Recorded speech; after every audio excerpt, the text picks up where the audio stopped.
Damos inicio entonces al último panel de la jornada, Conservación efectiva multidimensional, una herramienta estratégica para la mitigación del cambio climático. Les recuerdo también que después de esta conversación tendremos la emisión del documental Puri, El Camino del Agua.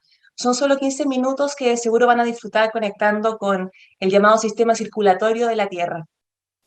Este panel, el último, es moderado por Eduardo Galás. Él es director de reservas elementales de Filantropía Cortés Solari. Bienvenido, Eduardo. Gracias, Paulina. Bueno, muchas gracias por la invitación a moderar este panel con tan interesantes invitados e invitadas. Estamos, como decía Paulina, en el último panel, en el número 8, con un tema muy relevante: conservación efectiva multidimensional, una herramienta estratégica para la mitigación del cambio climático. Antes de entrar de lleno al panel y a presentarle a nuestros invitados e invitadas, quisiera dar algunos antecedentes. Según el informe del IPCC del año 2021, el planeta está en alerta roja. La influencia del ser humano en el clima es ya tan abrumadora que no hay duda científica de que la humanidad ha calentado la atmósfera, el océano, la criosfera y la biosfera, generando cambios que serán irreversibles durante siglos o milenios. Ya no tiene sentido abordar de forma separada la lucha contra la degradación biológica y la crisis climática.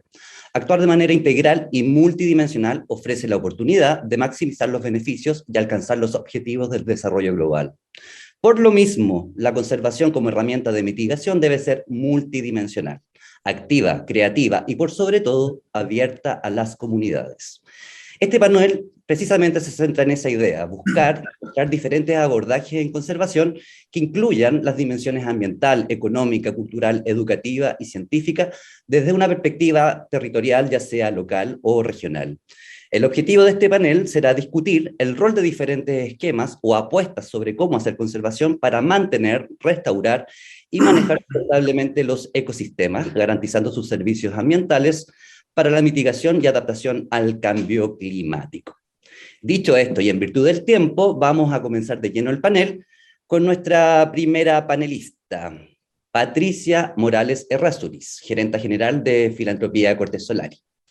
Patricia es economista de la Universidad Católica de Lovaina, Master of Arts in Economics de la Paris School of Economics, docente universitaria en Economía Internacional y Econometría, panelista de radio y otros foros, y galardonada con el premio Mujer Opina 2017 por promover el rol de las mujeres en los espacios públicos y la política. Desde el año 2017 se desempeña como gerenta general de Filantropía Cortés Solari, haciendo especial énfasis en la valorización de los servicios ecosistémicos, que ha sido su bandera de lucha por todos estos años. Así que, Patricia, te damos la bienvenida y por favor nos muestra lo que nos quieres contar. Gracias, Edu. Gracias a todos por la invitación y a todos los panelistas que están acá. Yo les quiero hablar un poquito de lo que estamos haciendo desde Filantropía Cortés Solari hace ya muchos años, este proyecto filantrópico liderado por Francisca Cortés Solari, en torno a la conservación justamente como un método concreto, preciso y desde el territorio para mitigar el cambio climático. Básicamente hay una constancia que es la que ya planteó Eduardo al principio de este panel y que tiene que ver con cómo abordar y cuáles son los esfuerzos que vamos a desarrollar para enfrentar lo que es una evidencia ya científica que muchos no quieren escuchar, pero que sin embargo vemos en Chile en particular todos los días. Y esta lámina es muy interesante porque para nosotros siempre decimos que Chile es un laboratorio natural único, y ese laboratorio natural único es único tanto por los recursos y la biodiversidad que tiene, pero también por ser testigo lamentablemente muy privilegiado de lo que es el cambio climático, ya sea por la sequía, ya sea por los deshielos, ya sea por la contaminación, ya sea por zonas de sacrificio que no debieran serlo. Entonces, eso nos permite como país, por el tipo de biodiversidad que tenemos, la geografía que tenemos, no solo ser un laboratorio para soluciones de mitigación, sino también ser una especie de termómetro geográfico respecto al mundo de qué está pasando y cómo está pasando. No hace falta decir cuáles son las consecuencias del cambio climático, lo importante para nosotros es explicar que estas consecuencias son multidimensionales, y esto es algo que quizás quienes trabajamos alrededor de la conservación lo tenemos claro, pero de alguna manera yo creo que tenemos que ser todos muy críticos y preguntarnos por qué la gran mayoría de la gente no logra ver ni entender que la mayoría de los fenómenos sociales, económicos, culturales y políticos están estrechamente relacionados con la crisis climática. Si uno ve cifras a grandes rasgos, el Banco Mundial nos indica que vamos a tener 100 millones de personas adicionales en situación de pobreza producto del cambio climático, además de las 143 millones de personas que van a convertirse en migrantes climáticos, y en generar los costos directos en salud de superiores a 4.000 millones de dólares. Entonces, obviamente, si uno hiciera, y esta es una información obviamente de economista, pero si uno hiciera un cálculo económico de cuánto sale realmente, qué está pasando con el cambio climático y cómo esto nos afecta, nuestra reacción debiese ser distinta, debiese ser una reacción multidimensional y no ni siquiera centrada en el actuar de uno o dos ministerios, sino que debiese ser como realmente la agenda que ocupe el quehacer no solo de un ejecutivo, sino que de todos los países. Y quizás ese es como lo más importante para nosotros. Cuando hablamos de conservación, estamos hablando de un modelo multidimensional que cubre lo ambiental, lo social, lo económico y lo cultural, entendiendo que todo esto tiene que converger hacia una única institucionalidad. Tomamos la decisión institucional desde Filantropía Corte Solari de darle un lugar especial al componente cultural y no insertarlo en lo social, porque nos parecía no solo necesario un reconocimiento fundamental a la cultura ancestral, sino también poner especial énfasis en que la cultura ancestral tiene que ver con la construcción de la identidad, no identidad si uno no entiende su pasado, pero también recuperar todas nuestras tradiciones y generar marcos regulatorios asociados a ello. Desde Filantropía, ¿cómo nosotros ayudamos en este modelo de conservación? Nosotros partimos trabajando desde tres ejes, que eran ciencia, educación y conservación territorial. Y ahí voy a explicar un poquito de qué se trata eso. Pero básicamente nos preocupamos mucho de desarrollar investigaciones científicas, un componente educativo, también cultural, y desde ahí desarrollar este modelo de conservación. En Chile partimos desarrollando conservación efectiva en 3 territorios que son estratégicos por su geografía y por la replicabilidad que esto permite hacia otros países, porque lo interesante de este modelo es su replicabilidad. Una de las reservas está en Puriveter, que es San Pedro de Atacama, que es el desierto más árido del mundo. La segunda está en la zona central, que es estratégica para el país, porque básicamente hidrata a la mitad de la población, lamentablemente, que está concentrada en región metropolitana. Y la tercera reserva está en la latitud 44, Patagonia Norte, donde empiezan los recursos fundamentales de agua dulce del mundo. Por tanto, estos 3 sistemas donde se cruza la matriz productiva chilena de manera muy estratégica y dramática son muy interesantes porque por una parte nos permite hacer conservación, nos permite ver cómo trabajar con una industria que está presente y cómo ir monitoreándola y reducir sus impactos y cómo escalar modelos de conservación de este tipo hacia otros países. Lo central acá es ofrecer esta respuesta multidimensional. Si el cambio climático es multidimensional, lo lógico es que su respuesta también lo sea. ¿Y qué hacemos en particular? Nosotros en la dimensión ambiental siempre partimos haciendo un plan de conservación, una línea base en cada territorio de manera de establecer cuáles son las especies bajo amenaza antropogénica y en base a eso empezar a desarrollar líneas de investigación para poder entender más y mejor esas especies. Esto ha sido a prueba de aciertos y errores. No es que el modelo haya nacido de la noche a la mañana, sino que se ha ido perfeccionando a lo largo del tiempo. Empezamos con algunas especies, por eso tenemos mucha más evidencia científica, lo vamos a mostrar después en algunas especies que otras, pero lo sustantivo es decir, bueno, lo primero es entender el territorio, cómo este funciona en su dimensión natural, en su dimensión de biodiversidad y de especies. Después tenemos la dimensión social, donde nos tratamos de vincular, obviamente, con la comunidad, porque entendemos que no, el modelo no es vertical, sino que francamente es la comunidad la que está llamada a desarrollar su propio modelo de conservación, y esto significa entender cómo funcionan las dinámicas geográficas, sociales, sociológicas, antropológicas del territorio, un tema que maneja muy bien, de hecho, Eduardo, y de ahí en adelante ver cómo desarrollamos programas de vinculación entre la comunidad y los territorios, cómo facilitamos la comprensión de la ciencia a través de los programas de educación ambiental, de sensibilización, pero vuelvo a insistir, dentro del espíritu de co-creación de programas más que de imposición de programas. Yo creo que ese ha sido como de lejos uno de los aprendizajes que en teoría uno siempre los ve en los libros, pero el territorio te lleva a la realidad más concreta de que sin co-creación no hay manera que esto tenga realmente una adherencia por parte del territorio. La dimensión cultural tiene que ver con obviamente rescatar, conservar el patrimonio cultural intangible. Es difícil en un país como Chile, donde muchas veces, no quiero decir que queda poco por rescatar, pero muchas cosas han caído en el olvido, entonces ese es un trabajo de joya que estamos haciendo. Rescato en particular un último ejercicio que se hizo desde Filantropía, desde Fundación Caserta, donde se hicieron una serie de librillos asociados a los relatos de cultores ancestrales del territorio, y creo que ese es el tipo de ejercicio que debemos de vincular a la conservación. No pueden ser como ejercicios inorgánicos a la conservación, sino que realmente tienen que ser parte también de lo que uno entiende como conservación. La conservación no es solo lo natural, sino que también es lo cultural.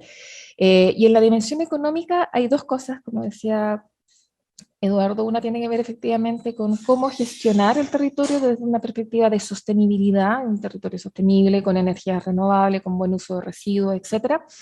Pero lo otro es un tema nuevo que hemos ido desarrollando, que tiene que ver con la valorización de los servicios ecosistémicos, ya sea marinos o terrestres.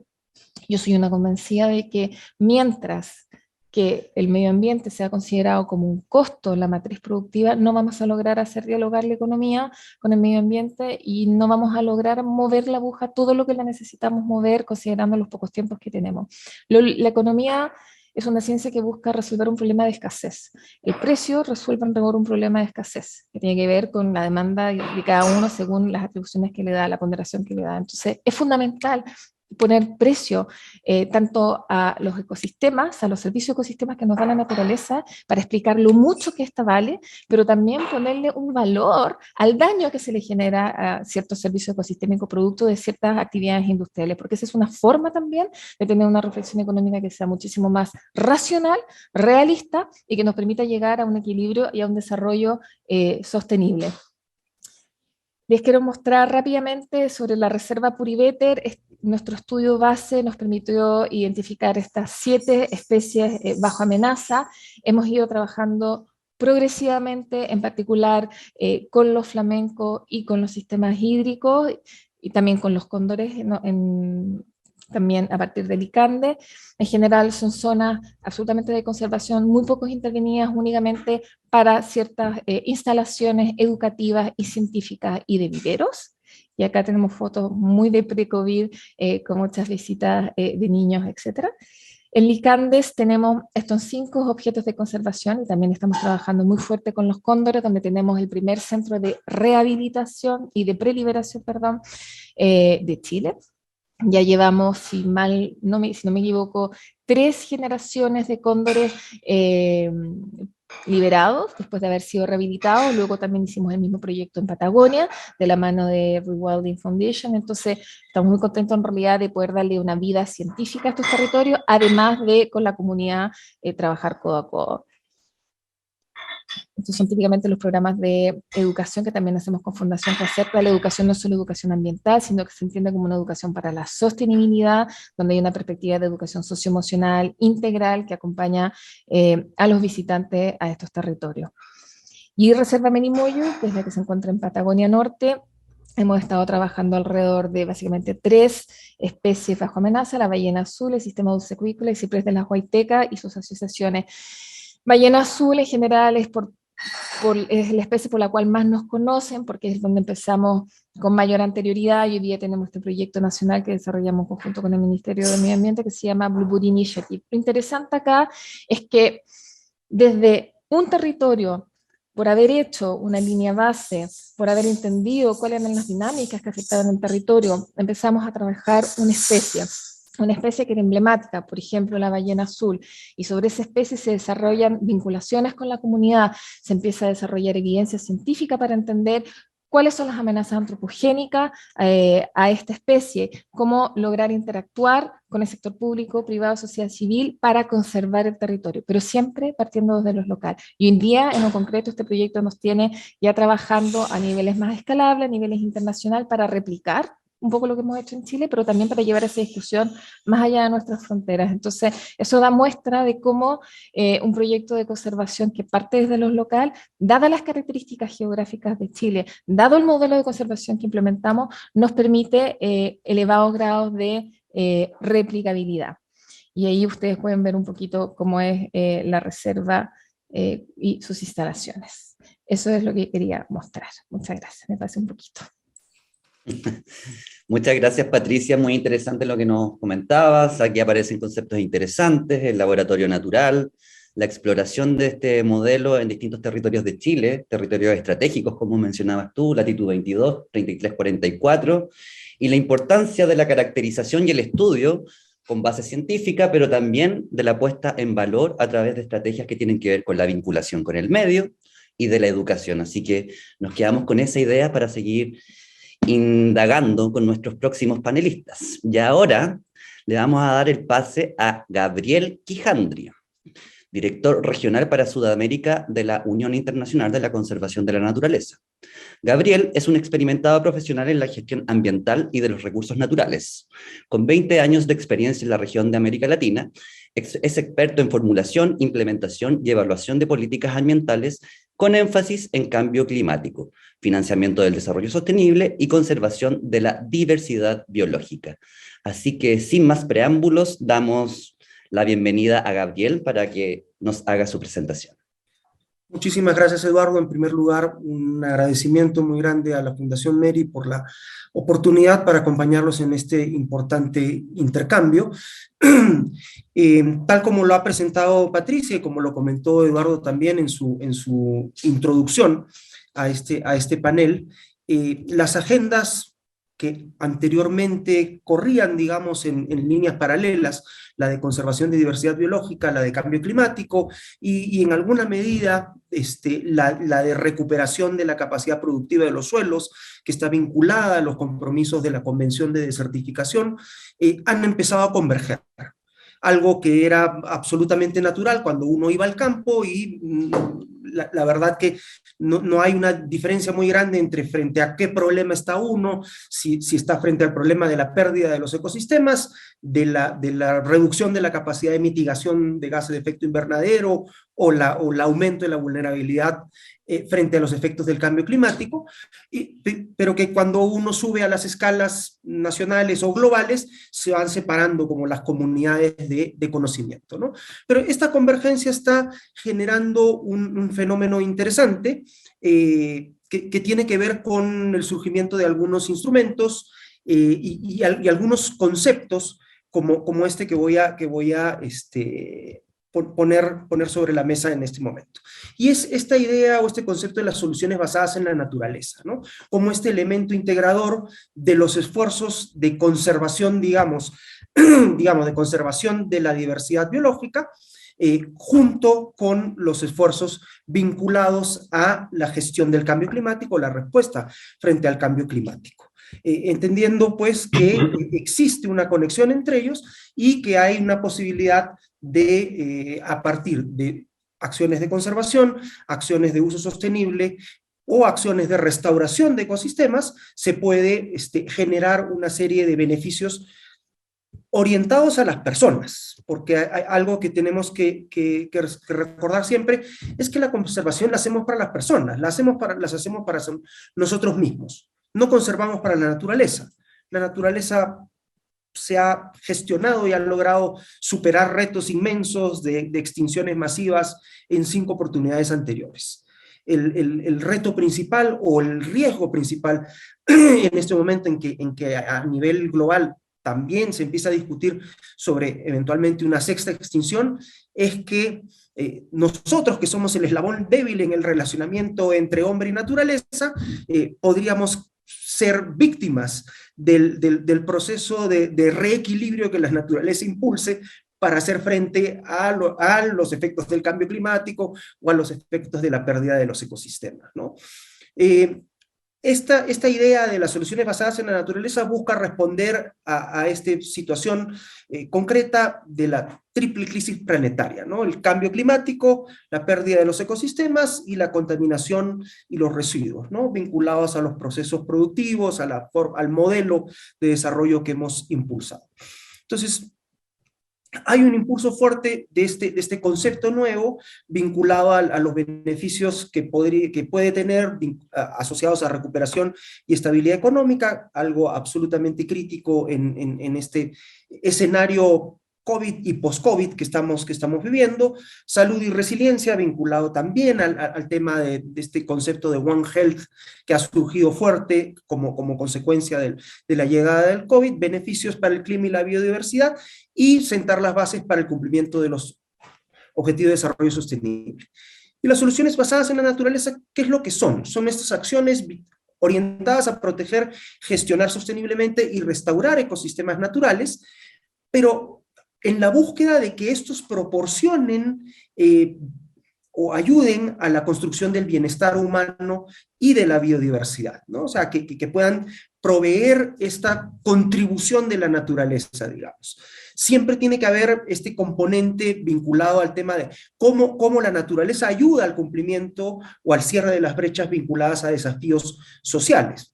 Disponibilidad de agua, disponibilidad o calidad de agua, reducción de la erosión, reducción del riesgo de desastres, ¿no? Es un poco una lógica vinculada al tema de cómo alineamos a la naturaleza o cómo usamos el poder de la naturaleza en beneficio de la construcción del bienestar humano, y lo hacemos totalmente explícito. Pero si ustedes hacen un googleo sobre soluciones basadas en la naturaleza, en este momento encontrarán trillones de referencias a este tema. Y eso implica un riesgo. ¿Por qué? Porque hay la posibilidad de que este concepto se vacíe de contenido. Porque si todo es una solución basada en la naturaleza, entonces nada es una solución basada en la naturaleza. Frente a eso, UICN, la organización a la cual yo pertenezco, que es esta unión de entidades de muy distinta naturaleza, que incluyen desde estados hasta organizaciones indígenas, todos miembros, alrededor de 1.500 miembros a nivel mundial, todos unidos en esta red, empieza a construir un esfuerzo que es el que les quería comentar hoy, que es la construcción de un estándar global de soluciones basadas en la naturaleza. ¿En qué medida podemos generar una métrica a partir de la cual evitemos el riesgo que podría existir de lo que se llama greenwashing o whitewashing, donde cualquiera podría venir a decir, eso que estoy haciendo yo es una solución basada en la naturaleza? Y es a partir de este esfuerzo o de la identificación de este problema o de este riesgo que se empieza a trabajar en el desarrollo de este modelo conceptual. Un modelo conceptual en el cual se busca abordar el tema de las soluciones basadas en la naturaleza, generando ciertos parámetros a partir de los cuales poder decir: esto califica como una solución basada en la naturaleza, y a esto le falta un poco, y esto otro no, de ninguna manera va por ese lado. En primer lugar, el tema de la referencia a los desafíos sociales, ¿no? O sea, tiene que haber de por medio un desafío social vinculado a un tema de desarrollo, o sea, cómo la naturaleza aporta a la solución de ese tema de desarrollo. El diseño de la solución se adapta a la dimensión, se generan ganancias netas en términos de diversidad biológica, de integridad de los ecosistemas, hay una viabilidad económica de por medio, ¿no? que garantiza la continuidad de estas intervenciones, hay una gobernanza efectiva de estos procesos, hay una participación de las poblaciones que están involucradas en el espacio o en la intervención misma de estos procesos, ofrecen un equilibrio entre estos objetivos principales y la construcción de otros beneficios adicionales que pasan no solamente por la conservación o recuperación del ecosistema, sino todo este beneficio adicional vinculado a la reducción del riesgo de desastres, a la mitigación del cambio climático, por ejemplo, ¿no? Se gestionan sobre la base de evidencias, pero también tienen una flexibilidad para adaptarse a lo que los datos traen, y se gestionan en una lógica jurisdiccional, o sea, vinculada a un espacio. Este es un esfuerzo que se está llevando adelante en la construcción de esta métrica para poder tener una comparabilidad también, ¿no? Y poder decir que lo que se está haciendo, lo que se está impulsando, está dentro de una lógica. Para terminar, algunos de los ejemplos iniciativas que se están impulsando dentro de esta lógica o que incluyen este enfoque de soluciones basadas en la naturaleza desde la plataforma de UICN, desde la plataforma de la Oficina Regional para Sudamérica, que a mí me toca conducir, intervenciones, por ejemplo, en Ecuador vinculadas a el tema de la incorporación de la mirada de adaptación al cambio climático de forma transversal en la producción rural, ¿no? en la gestión del desarrollo rural en un ámbito costero ecuatoriano, algunas medidas vinculadas que quizás están trabajando en Perú o en Colombia, vinculadas al tema de gestión de los recursos naturales y gestión del territorio, con una lógica de adaptación muy fuertemente vinculada al tema de disponibilidad futura de agua, asociada a los efectos del cambio climático, con un enfoque particular en estos ecosistemas de páramos que son propios de los Andes más al norte de lo que ocurre en Chile, ¿no? O sea, un poco más caracterizados un poco más por condiciones húmedas.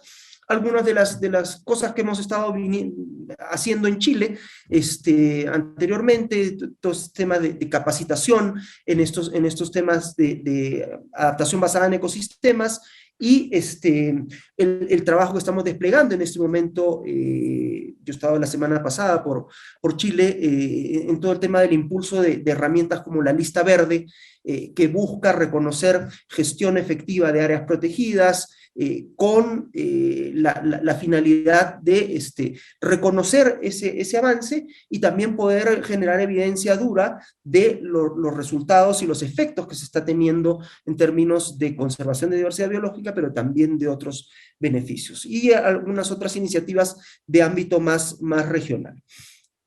Para cerrar, ¿qué es lo que estamos viendo? Que las soluciones basadas en la naturaleza pueden aplicarse en diversos tipos de biomas que tienen que construirse sobre la base de un acervo de conocimiento local y tradicional, que hay que poder sistematizar experiencias, construir herramientas a través de los aprendizajes cruzados, que hay un creciente interés de diversos actores y sectores en las soluciones basadas en la naturaleza, y que eso requiere que se haga un esfuerzo por estandarizar esta mirada o este concepto, que hay que evitar este riesgo de vaciamiento de contenido o de empaquetamiento de todo bajo la sombrilla de las soluciones basadas en la naturaleza.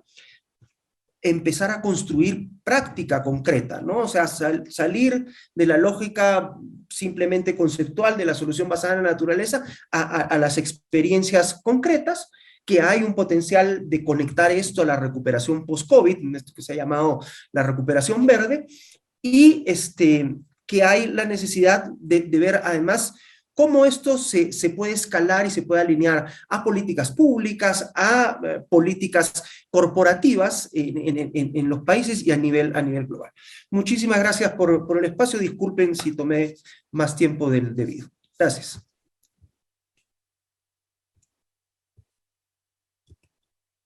Muchas gracias, Gabriel, por tu interesante presentación. Acá empezamos a ver cosas interesantes que menciona Gabriel, como la idea de que la conservación no es para la naturaleza, sino que es para nosotros, los humanos, que somos los que estamos en mayor riesgo. La resiliencia de la vida, en el caso de la naturaleza, siempre se ha sostenido y somos nosotros los principales afectados. Lo interesante de no caer en los conceptos vacíos a través de este exceso de información donde todo es permitido y donde todo también puede no ser, la necesidad de establecer métricas y de repetir lo que decía Patricia también, la replicabilidad de estos modelos en distintos territorios y la importancia de soluciones que sean prácticas en los territorios. Y ahí Gabriel nos mostraba lo que estaba ocurriendo en Ecuador, Perú, Colombia, en el mismo Chile, con la aplicación de estas metodologías. Así que muchas gracias, Gabriel, por tu presentación. Para continuar con el panel, ahora vamos a seguir con Laura Kusen, jefa de Finanzas para la Conservación del Departamento de Áreas Protegidas del Ministerio del Medio Ambiente de Chile. Laura es bióloga de la Universidad de Stanford y magíster en Sistemas de la Tierra de la misma casa de estudios. Por 4 años y hasta abril del 2022 fue la encargada de financiamiento de áreas protegidas en el Ministerio del Medio Ambiente, desde donde coordinaba el esfuerzo público-privado para crear el Fondo de Naturaleza Chile, el cual se lanzó el 4 de abril del 2022. También fundó y colideró desde el Ministerio la Alianza Internacional para Áreas Marinas Protegidas. Tremendo tema, biodiversidad y cambio climático. Así que, sin mayores presentaciones, le damos la bienvenida a Laura para que nos cuente su experiencia. Laura, bienvenida. Muchísimas gracias, muchas gracias a Mary por la invitación y bueno, es un gusto estar aquí con ustedes hoy día. Quiero sí clarificar por cualquier confusión que ya no estoy en el Ministerio del Medio Ambiente, por si hubiera cualquier confusión al respecto. Y bueno, agradezco sobre todo que dentro de esta jornada se ponga énfasis en el tema de la biodiversidad, tal como todos hasta ahora han dicho, está íntimamente relacionado con la agenda climática, la agenda de la biodiversidad, y a mí me parece que sí es importante que al mismo tiempo no siempre pensemos bueno, creo que hay una tendencia global de pensar clima y biodiversidad como en segundo plano, quizás nunca se dice así, pero ocurre así, y es muy importante que pensemos la biodiversidad tanto como parte de la solución para el cambio climático, como también como algo que tenemos que atender de manera urgente por sí solo, ¿no? Y como decía el señor Quijandría, en parte porque nos impacta tanto a nosotros la pérdida de la biodiversidad. Lo vemos como algo como, oh, qué lamentable que estamos perdiendo miles de especies. Es una crisis existencial, lo podríamos decir así, tanto para esas especies como para nosotros mismos. Así que quiero poner eso primero y enfatizar que estamos entrando en lo que podría terminar siendo la sexta extinción masiva. Entonces, si bien todo eso suena muy pesimista, hay que ir a las soluciones. Desde mi rincón me ha tocado trabajar en el tema del financiamiento de la conservación, y creo que ese es uno de los varios puntos de inflexión que tenemos que trabajar en este gran desafío. Así que, sin más, comparto mi pantalla.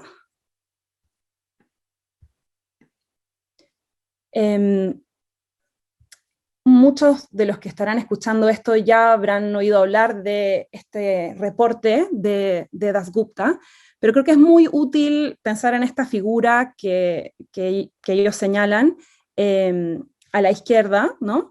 En que se ve que desde el 1992 al 2018 hemos generado muchísimo capital, como lo hemos pensado siempre tradicionalmente, el capital producido. Y en cierta medida el capital humano también ha incrementado. O sea, el capital producido se ha duplicado en ese tiempo y el capital humano ha subido un 13%. O sea, los capitales tradicionales que siempre pensamos van en aumento. Pero hay un capital que hasta hace poco ha sido muy invisibilizado, que es el capital natural, y que, como vemos en el gráfico, es un poco lo que hemos sacrificado hasta ahora para generar estos otros tipos de capital. Y quizás en el mundo actual esto puede parecer obvio que tiene que ser así, que claro que tienes que, qué sé yo, cortar un bosque para construir algo y así, pero lo que todos estos estudios como el de Dasgupta nos indican es que no necesariamente tiene que ser así, no tenemos que sacrificar el capital natural y nuestra naturaleza para tener otros tipos de riqueza en el mundo, ¿no? Entonces, me parece súper importante empezar con este marco para ver que el sistema económico, empezando por este reporte de Dasgupta, que fue solicitado y realizado desde el Ministerio de Hacienda del Reino Unido, o sea que ya está entrando este concepto del capital natural al corazón del tema y tenemos marcos para abordar las soluciones desde lo económico. Entonces, esto quizás un poco el cómo, o por lo menos traza una línea de cómo abordar esta temática, pero luego hay todo un tema que es el cuánto, ¿no? Y tenemos otro estudio que les quiero mostrar y les recomiendo muchísimo, que es el que muestro ahí a la derecha, que lideró TNC con otros varios, que calcula la brecha global de financiamiento de la biodiversidad y comenta como gran conclusión que es grande, pero es más que abordable. Entonces, si miramos la figura a la izquierda, vemos abajo donde dice Existing Flow, eso es los recursos que hoy se usan anualmente para la protección de la biodiversidad, que son poco más de 100.000 millones de dólares. Esto, para ponerlo en proporción y para pensar en las prioridades que tenemos, es menos de lo que se gasta mundialmente, anualmente, en videojuegos. Entonces acá claramente tenemos que cambiar de mentalidad y ponerlo entre nuestras primeras prioridades. Y en rosado vemos lo que ellos calculan que es esta brecha de financiamiento, que si bien, como digo, parece bastante grande, alcanza casi los 800.000 millones de dólares al año, no deja de ser sumamente abordable. Entonces, y vemos algunas oportunidades a la derecha, en rojo pueden ver algunos subsidios, como subsidios a la agricultura, a la pesquería y tal, que son hoy en día realizados de una forma que son perversos, es decir, que dañan a la biodiversidad. Y vemos que solo esos subsidios son más de lo que se gasta en proteger a la biodiversidad, algo que Dasgupta también señala muchísimo en su estudio. Y luego vemos otras oportunidades o áreas donde se tiene que expandir financiamiento para cubrir esta brecha en verde, y ahí vemos muchísimo el tema del clima, ¿no? Y de esta sinergia. Por ejemplo, en las soluciones basadas en la naturaleza y los mercados de carbono, en la infraestructura natural, que puede de a poco suplantar la infraestructura gris. Entonces esto nos da una idea de la magnitud del problema y de que no es algo imposible de hacer.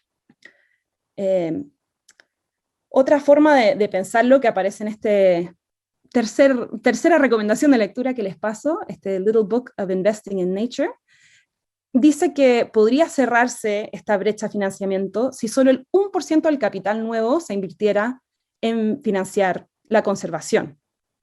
Esto nos da una pista de cómo el capital del sector privado es un ingrediente muy importante. Creo que en nuestro mundo de la conservación pensamos mucho como en las soluciones a través del financiamiento del Estado, que es fundamental y tiene que aumentar, pero gran parte del espacio hacia dónde crecer en cuanto a fuentes de financiamiento están también en el financiamiento privado. Entonces tenemos que mirar ahí, no le tenemos que tener tanto miedo, porque si uno piensa que si solo generara retornos el hecho de proteger a la biodiversidad, todo lo estaríamos haciendo. Entonces no es que necesariamente el capital privado sea malo, que quizás algunos de mis colegas en nuestro mundo de la conservación a veces lo pensamos así, sino que si uno lo estructura bien y tiene buenos marcos regulatorios, puede ser un gran aliado. Quiero también señalar el caso chileno, que es un poco vergonzoso, la verdad. Hay muchos datos que muestran que somos uno de los países que menos invierte en áreas protegidas cuando se ve por hectáreas en toda la región de Latinoamérica, y es el país de la OCDE que menos invierte en la biodiversidad. Y bueno, este año, cuando yo todavía estaba en el ministerio, contratamos con apoyo del BID un estudio de Tepual que actualizó la brecha de financiamiento de biodiversidad en Chile y apuntaba a que es el 0,1% del PIB y 0,303% del gasto público anual. Y esto pensando que no todos los recursos tienen que venir desde las arcas fiscales, ¿no? Entonces, si uno piensa en esos montos, no son descabellados, y además el 0,1% del PIB es parecido a lo que gastan los otros países de la OCDE en este tema. Además, siendo que Chile, como muchos de nuestros países hermanos en Latinoamérica, somos emblemáticos en gran parte por nuestra naturaleza, es una parte muy importante de nuestra identidad, hay que invertir ahí. Entonces, resumiendo algunas de las cosas que he dicho, oportunidades para reducir la brecha. Desde el Estado, estos estudios indican que tiene que estar el liderazgo totalmente. Y ya mencioné algunas de estas cosas. Revertir incentivos perversos se ve como una oportunidad muy importante. Mejorar la normativa para prevenir mayor deterioro a la biodiversidad. Con esto me refiero a que uno podría mirar a las cosas que más dañan a la biodiversidad y prevenir que ocurra más deterioro. Por ejemplo, mejorar los protocolos para que no ingresen las especies exóticas invasoras que son tan dañinas, o ver cuáles son las fuentes de mayor cambio de uso de suelo en un país. Quizás en Chile, por ejemplo, hoy podemos mirar el loteo, que está totalmente en el debate nacional, ¿no es cierto?, la subdivisión de terrenos que está llevando a el cambio de uso de suelo y cambio de ecosistemas a zonas habitadas, ¿no? Entonces, ¿cómo podemos mejorar la normativa en ese sentido para no tener que después financiar soluciones a cosas que podríamos haber prevenido.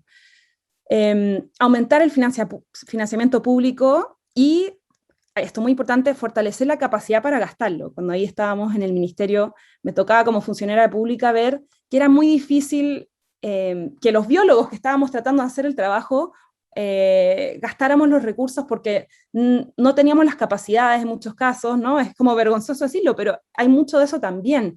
Los sistemas de gasto público a veces son poco interoperables, un poco anticuados, entonces fortalecer las capacidades de los servidores públicos para gastar los recursos que sí hay es fundamental.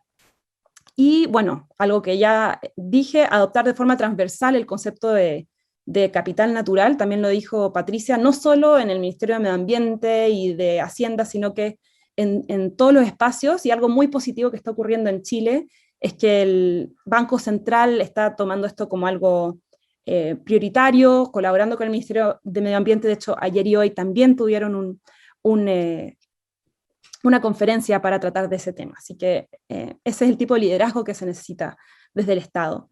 Y bueno, desde el sector privado también muchísimo que se puede hacer, incrementar inversiones en biodiversidad, ojalá según los marcos regulatorios que vayan saliendo, minimizar el riesgo financiero relacionado con la biodiversidad y adoptar metas basadas en ciencia para reducir impactos en la biodiversidad. Por ejemplo, fijar metas al 2050. ¿Y la filantropía y colaboración internacional a dónde queda? Bueno, vemos que es menor en flujo, ¿no? En cantidad de recursos. Entonces lo que tiene que apuntar, y esto quizás una obviedad, pero a veces lo olvidamos y nos enfocamos en hacer proyectos aquí y allá, tiene que enfocarse en gatillar recursos, ¿no? Entonces generar esquemas para que las fuentes de financiamiento mayores, desde el Estado, desde el sector privado, se gatillen y apalanquen entre sí. Entonces armar esquemas público-privados, etcétera, para gatillar una escala de financiamiento mucho mayor de la que hay ahora. Y un ejemplo de aquello y que viene de nuestra región son los fondos ambientales. Son instituciones creadas para apalancar, administrar y canalizar recursos para la conservación de la biodiversidad. Como está en el título, ¿no? Aquí en la región somos líderes, hay 27 fondos ambientales, el más nuevito es acá en Chile, el Fondo Naturaleza Chile, que lanzamos en abril, y ya hay 108 fondos ambientales en el mundo. Es un aliado invaluable para cerrar esta brecha financiera de los países, pero creo que el futuro de estos fondos, más que hacer proyectos pequeños, pilotos, etcétera, como en general para la filantropía y colaboración internacional, me parece que está en el blended finance. El blended finance es cuando tomas distintas fuentes de financiamiento y las combinas para generar más financiamiento de lo que podrías haber quizás hecho con solo una fuente. Entonces, por ejemplo, puedes convencer al Estado de emitir un bono verde, que parte de esos recursos vayan a lo que quieres lograr, y con eso vas y hablas con el sector privado y dices, ¿por qué no inviertes a una buena tasa de retorno en tal proyecto de biodiversidad? Y así vas generando una escala mayor de financiamiento, en que todos ganan. Entonces termino con algunas recomendaciones para el caso chileno, porque desde aquí estoy. Lo más fundamental en cuanto a lo regulatorio, lo más inmediato quizás más bien, es aprobar el proyecto de ley que crea el Servicio de Diversidad y Áreas Protegidas. Muchos de nosotros lo decimos, lo tenemos que decir aún más claro y fuerte para que las voces de todos los que apoyamos esto desde la ciencia, desde todos los rincones, lleguen a los tomadores de decisión y después de 11 años en el Congreso esto salga ya. Además que viene con recursos. Ojalá se aumente la cantidad de recursos dedicados a este servicio. Y así nos ponemos al día con el resto de la región, que ya tiene este tipo de organismo. Aumentar sustancialmente los recursos del Estado para la diversidad, esto ya lo dije, acompañar a los servicios públicos para gastarlos bien. Seguir desarrollando bonos sustentables. En esto nos han dicho que somos líderes a nivel global. La Bolsa de Londres nos mandó unas flores en febrero por haber sacado el primer llamado Sustainability Linked Bond, soberano del mundo, pero algo complejo es que no se conversa tanto, es que esos recursos hasta ahora no han ido a generar más plata para el financiamiento, o sea, para el medio ambiente, ¿no? O sea, no han generado adicionalidad, sino que se usan recursos, se usan proyectos que ya iban a ser financiados por el Estado y se pone eso como un bono verde, pero pero no es que se generen nuevos proyectos gracias al bono. Y eso es algo que hay que cambiar de todas maneras. Entonces, por ejemplo, no podría ser un Sustainability Linked Bond en que parte de los recursos que se generan por las menores tasas vayan a las áreas marinas protegidas, por ejemplo. Y bueno, en general, apalancar recursos públicos, privados, filantrópicos y de cooperación internacional hacia proyectos ambiciosos y concretos de protección de ecosistemas. O sea, ir a proteger una gran escala, todo un ecosistema del país y demostrar que es posible proteger, como digo, grandes extensiones. Y bueno, el Fondo Naturaleza Chile es uno de los vehículos importantes que puede ayudar a hacer ese tipo de cosas. Y bueno, solo concluir diciendo que quizás mi mensaje principal es prioridades, pongamos en primera prioridad cada uno de nosotros este tipo de tema, y yo creo que como hemos visto que el Estado tiene que liderar todos estos cambios en el financiamiento, nosotros como ciudadanos y desde nuestros distintos espacios, organizaciones, sociedad civil, etcétera, somos quienes podemos continuar la labor que ya todos estamos haciendo de llamarle la atención al Estado, ¿no? De que tiene que ponerle hincapié en todo esto. Bueno, muchas gracias. Muchas gracias, Laura, por tus interesantes datos. Es bien impresionante verlo en números, el tema del financiamiento para la conservación, y hay unas cifras bien vergonzosas, como Chile, uno de los países que menos invierte en áreas protegidas y biodiversidad. 0,1% del PIB, 0,3% del gasto público, lo cual claramente es insuficiente. También Laura hace hincapié en algunos proyectos que son urgentes, como el proyecto de ley para la creación del servicio de biodiversidad y áreas protegidas, que es algo que se está esperando hace mucho tiempo. El tema de cómo en países como el nuestro, que somos un destino de naturaleza, cómo también invertir en naturaleza, invertir en capital natural, invertir en biodiversidad es una tremenda oportunidad para generar nuevas economías.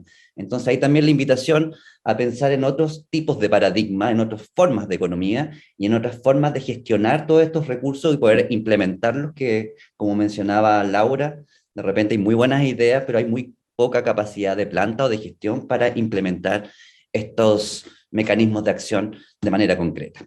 Así que muchas gracias, Laura, y nos vamos con el último panelista de la jornada, que es Julio Díaz. Julio es profesor e investigador de la Universidad Veracruzana, autor del 6º informe de evaluación en el Panel Intergubernamental del Cambio Climático, IPCC, de las Naciones Unidas, y actualmente es autor para la evaluación de los vínculos entre biodiversidad, cambio climático, alimentos, agua y salud, en la plataforma intergubernamental científico-normativa sobre diversidad biológica y servicios de los ecosistemas, IPBES. Así que con todo este popurrí de información, damos la bienvenida a Julio para que nos haga su presentación. Hola, muy buenas tardes desde México y gracias por la invitación a la Fundación MERI. También gracias a Eduardo por la presentación, muy amable.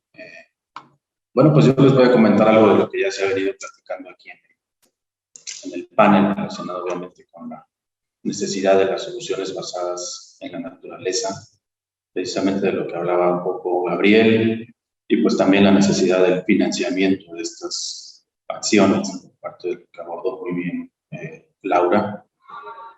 Voy a permitirme presentar rápidamente.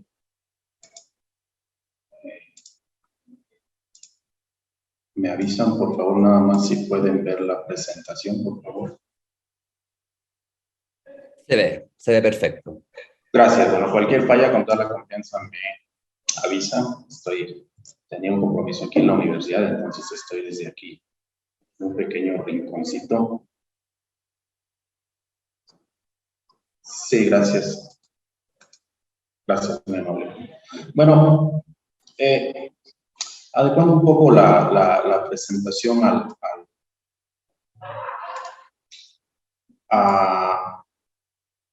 al tema del panel, pues es evidente la necesidad de un enfoque, de una visión multidimensional para abordar estos vínculos que existen entre cambio climático y biodiversidad, ¿no? Y de lo que se hablaba anteriormente, ¿no? De no sobreponer uno a otro.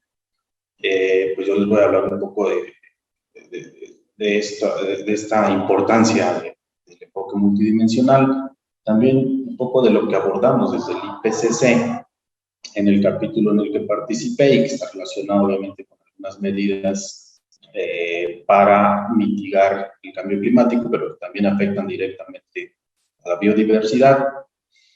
Entonces, si nosotros pensamos desde un marco, digamos, conceptual en los vínculos que existen, ¿no? Desde este enfoque de los nexos entre alimentación, agua, salud, pero que también están implícitos otros aspectos como la energía, los suelos, el aire, y que todo esto moldea de alguna manera los resultados que nosotros tenemos en el clima, con el calentamiento global, y por otro lado, también los resultados que tenemos en términos de biodiversidad, pues requiere de medidas que van más allá de lo que se hablaba, ¿no? Por ahí en la presentación del panel, de verlo solo un sector o sectores, ¿no? Sino que dentro de los mismos procesos hay vínculos que se generan de acuerdo a las medidas que se toman y que, bueno, pues estos tienen efectos secundarios bastante relevantes para el fenómeno que nosotros abordamos aquí.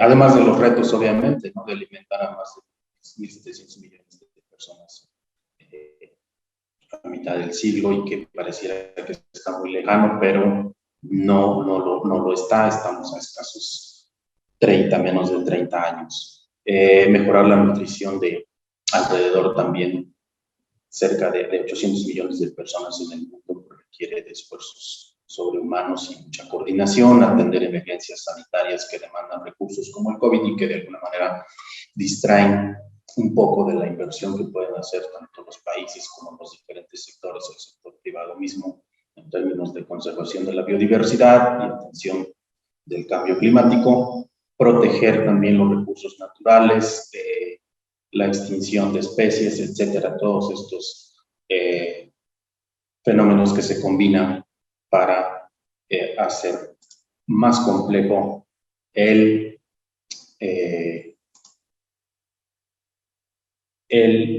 fenómeno. Muy bien, me voy a sacar un poco más porque me dicen que no se escucha muy bien. Ok. Sin embargo, bueno, cuando hablamos de conservación, muchos de los esfuerzos que se enfocan en la actualidad están muy orientados hacia la protección de los ecosistemas que aún están presentes y la restauración, obviamente, y son bastante relevantes, son muy importantes y generan muchos beneficios para nosotros, ¿no? Como lo abordaba bien Gabriel. Sin embargo, aun cuando esas presiones sobre los ecosistemas sean eliminadas, es decir, cuando logremos los objetivos de proteger, de restaurar, el cambio climático pues representa una severa amenaza para ellos, o sigue representando una severa amenaza para ellos, y esto no vamos a poder revertirlo si no atendemos las causas mayores del calentamiento global. No quiere decir que no sea importante, es sumamente importante proteger, restaurar, pero también atender las causas que a futuro pueden afectar esos esfuerzos que se hagan y la inversión que se haga en protección y restauración. Entonces, debemos implementar estos elementos desde varios puntos, que es proteger, restaurar, manejar de forma sustentable nuestros sistemas productivos y todas las consecuencias que esto tiene para los ecosistemas que están presentes en esos sistemas ecosistemas productivos que nosotros estamos manejando, el crear también con la creación de esos nuevos ecosistemas, por ejemplo, el permafrost, con la emergencia de nuevos ecosistemas, ¿no? Ahí se habla también de cómo conservarlos, ¿no? En estos espacios donde están emergiendo nuevos ecosistemas y cómo tomar ventaja de ello antes de que sea demasiado tarde. Muy bien. En relación con las acciones, pues por primera vez el IPCC incluyó en su sexto informe de evaluación un capítulo relacionado con los aspectos sociales para la mitigación del cambio climático y pone en este proceso en el centro a las personas y las acciones para mitigar mitigar el cambio climático. Ustedes lo pueden descargar, obviamente, y leer y podrán encontrar algunas de las soluciones que se evaluaron desde el lado de la demanda. Se identifican 60 opciones con potencial de mitigación desde el lado de la demanda. El mayor potencial está en el transporte, la movilidad, seguido de los edificios y algo muy importante y que está muy relacionado con la conservación de los ecosistemas, que tiene que ver con los alimentos, ¿no? El cambio de comportamiento es un tema central en el informe. Hay una serie de medidas, ustedes van a encontrar en el informe, desde medidas que nosotros ya conocemos hasta medidas que parecieran un poco novedosas en términos de lo que debemos analizar como sociedad, como por ejemplo tener una mascota en casa, lo que implica para alimentarla, y en términos también de los alimentos que requiere una mascota en el hogar para poder subsistir, y lo que eso representa en términos de tierra, de agua, de energía, etc. Pero me voy a centrar en 3 medidas que considero que son bastante importantes y bastante relevantes y que son prioritarias, sobre todo en estos esquemas y las sinergias que existen entre biodiversidad y cambio climático, y son los cambios en el consumo, ¿no? La carne y leche pues, son responsables del 58% de las emisiones del sistema alimentario global, y tienen pues impactos adversos en tierra, en agua, en el uso de energía. 1/3 de los cereales cultivados en el mundo se utilizan para alimentar al ganado, con consecuencias en tierra, agua y biodiversidad. Y el 14% de los alimentos se pierden entre la cosecha y el suministro, mientras que el 17% de la producción global se desperdicia. Y algo muy importante de mencionar es que el 11% de los alimentos que se desperdician provienen del desperdicio que se da en los hogares, ¿no? Hay infinidad de acciones y políticas por diseñar a través de incentivos para poder solventar esta problemática, que además tiene repercusiones no solo para la biodiversidad, para el agua, en términos de energía, sino también para la seguridad alimentaria. Entonces, el cambio en la dieta, sobre todo en los países más desarrollados, en los países más ricos, es una oportunidad importante. La reducción en la pérdida de los alimentos a través de la cadena de suministro, desde la post cosecha hasta el retail, y el desperdicio de alimentos en el hogar, son elementos que debemos tomar en cuenta. Algunas estimaciones del potencial de estas medidas que se abordan en el informe del IPCC y que, bueno, también se abordan desde otros escenarios y otros estudios recientes. Sobre todo el cambio en las dietas tiene importantes repercusiones para la mitigación del cambio climático, pero también para los impactos positivos en la conservación de la biodiversidad. La reducción, ¿no?, de pérdidas en el manejo post cosecha tiene importantes elementos o importantes impactos, tanto para mitigación, para adaptación y para la conservación de la biodiversidad. La reducción del desperdicio de alimentos también tiene bastantes elementos que se deben analizar y se deben tomar en cuenta, además de otros que se han considerado. Hay otro también elemento que nosotros abordamos y que tiene que ver con el manejo responsable, el uso responsable, por ejemplo, también de los productos provenientes de los recursos forestales, ¿no? Todo lo que tiene que ver con construcciones de madera, muebles, equipo, que está relacionado con el consumo, obviamente. ¿Qué es lo que se requiere? Pues rápidamente cambios en el comportamiento que vienen desde la motivación y la capacidad. Tú puedes estar motivado, pero si no tienes la capacidad, los recursos necesarios y la infraestructura, pues no vas a poder llevar a cabo los cambios necesarios. La motivación, obviamente, dada por incentivos, por medidas coercitivas, que son también importantes en ese sentido. Las políticas efectivas desde los gobiernos en América Latina, pues adolecemos bastante de políticas efectivas. Las transiciones que se han dado desde el punto de vista político en los últimos años en América Latina, pues han limitado la continuidad de este tipo de medidas y que haya una política efectiva de largo plazo. La participación de la sociedad, las comunidades es bastante importante. Los modelos de gobernanza efectivos, el conocimiento y la tecnología tienen mucho que aportar, pero no lo pueden todo.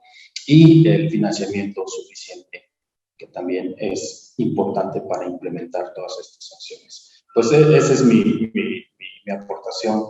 Gracias por la invitación. Les agradezco mucho su tiempo. Muchas gracias por tu presentación, Julio. Acá aparecen nuevamente aspectos interesantes. Estábamos hablando del tema de la biodiversidad, cómo se relaciona con la alimentación, la necesidad de ahondar en los cambios de consumo, evitar las fugas de energía a través del desperdicio de alimentos. Y nuevamente volvemos a lo mismo, la idea de cómo integrar distintas variables para abordar un fenómeno que no es segmentado, sino que es integral, es complejo, y está profundamente interrelacionado desde distintas aristas donde contribuyen distintos actores también, tanto públicos como privados.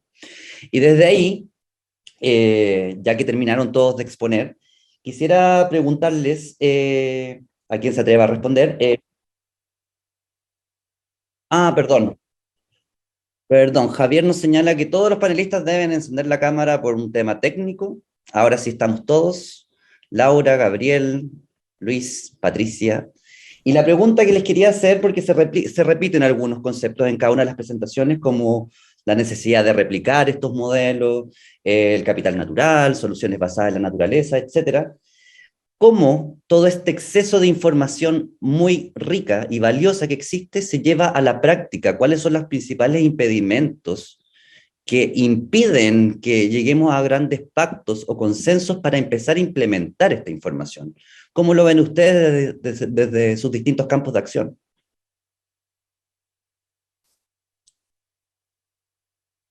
Patricia se anima. Vamos, Patricia.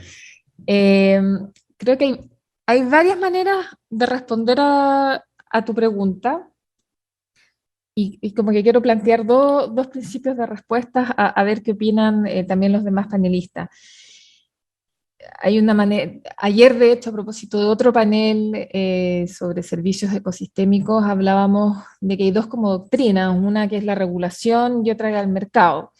Hay países que se dotan de una gran regulación en materia ambiental, que en general lo que busca es evitar daños ecosistémicos de distintas industrias, y eso obviamente va generando un tejido regulatorio y una institucionalidad que de alguna manera va provocando que haya como políticas públicas más integrales, y entonces que los esfuerzos locales que se hayan hecho eventualmente se vuelvan más replicables y se vuelvan consensos. Estoy pensando sobre todo en países, en espacios geográficos como la Unión Europea, donde eso adquiere mayor relevancia y donde ciertos ejercicios que se hacen en ciertos países, como el Parque de Odaña en España, pueden ser replicados después en otros lugares.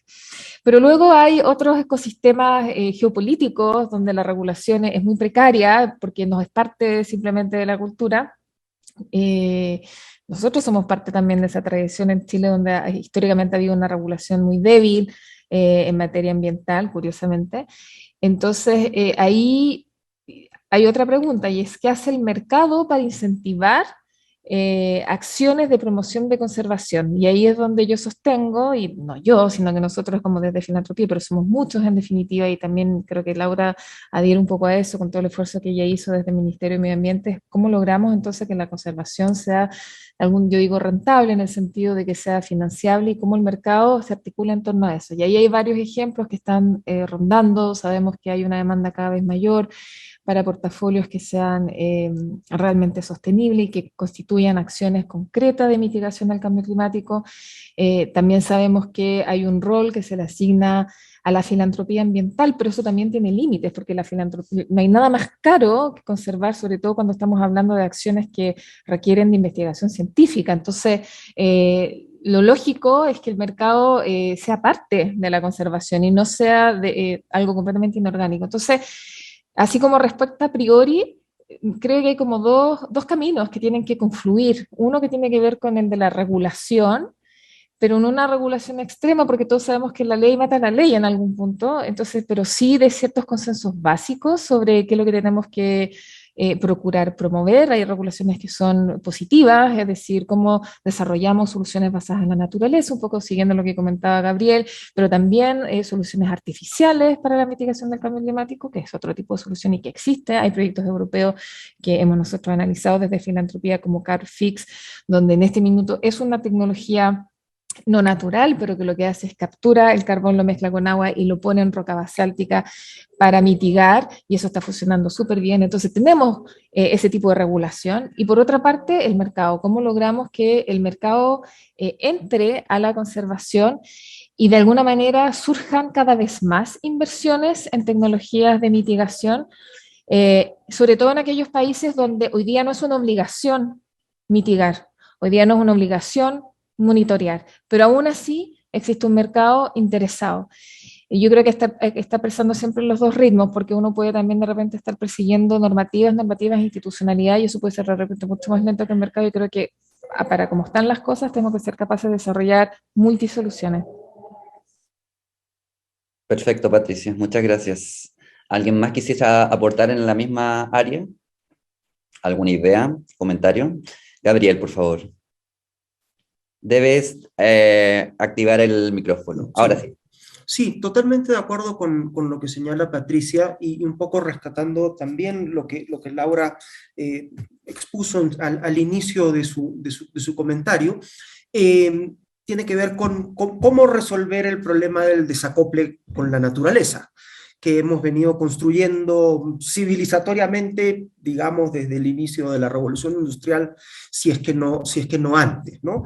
Y eso implica entender que la naturaleza sigue siendo nuestro socio más poderoso, y que cualquier esfuerzo que podamos desplegar nosotros, desde la ingeniería o desde el desarrollo, desde el despliegue de financiamiento, digamos, siempre va a quedar chico frente al poder o a la capacidad que tiene la naturaleza de revertir. Entonces, en esa lógica, tenemos que superar esta idea de que la naturaleza es una limitación, o que la naturaleza es un enemigo, y que lo que hacemos es construir soluciones para enfrentarnos a la naturaleza, ¿no? Y ustedes pues habrán escuchado mucho, antes había mucho discurso de estamos enfrentando a la naturaleza, o estamos enfrentando los retos de la naturaleza, y más bien lo que tenemos que hacer con una fuerza como la de la naturaleza es subirnos al vector de esta, o sea, hacer que la naturaleza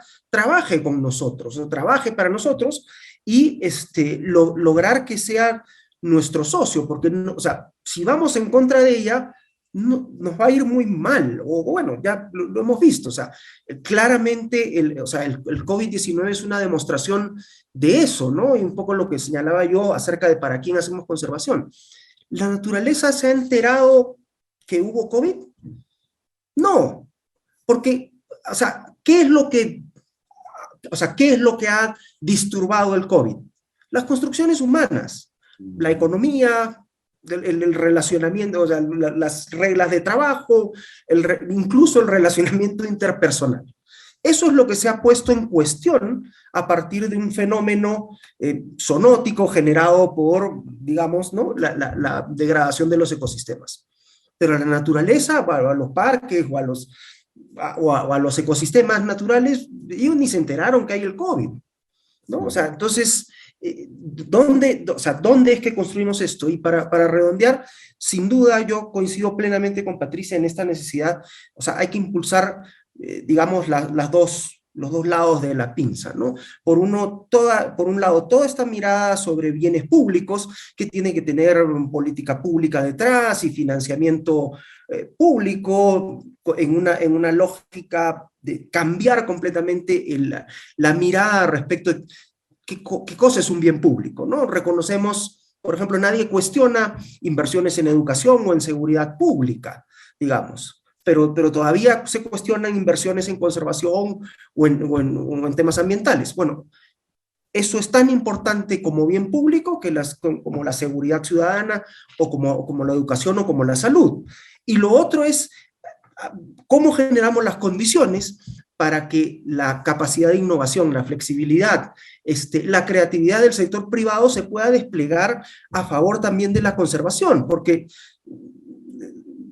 para alguien como yo tengo un background largo en gestión pública, uno sabe pues que la innovación y la flexibilidad pues no son la característica principal en las burocracias, ¿no? Entonces, ¿cómo mueves las dos palancas al mismo tiempo, ¿no? Creando los marcos regulatorios adecuados y generando los incentivos para que esto sea no solamente un tema digamos, de ser buena gente, sino que esté vinculado también al tema de esta nueva exigencia que están poniendo los mercados sobre atributos ambientales y que finalmente genere beneficios, ¿no? También hay que romper un poco este mito al cual a veces los conservacionistas nos hemos alineado de que no, la conservación tiene que ser a pérdida, ¿no? O sea, con plata que no retorna. Gracias. Cambios de paradigma y de pensamiento en cómo la conservación también genera más recursos para que esto se pueda seguir sosteniendo en el tiempo. Laura tenía la mano alzada. Te escuchamos, Sí, Laura.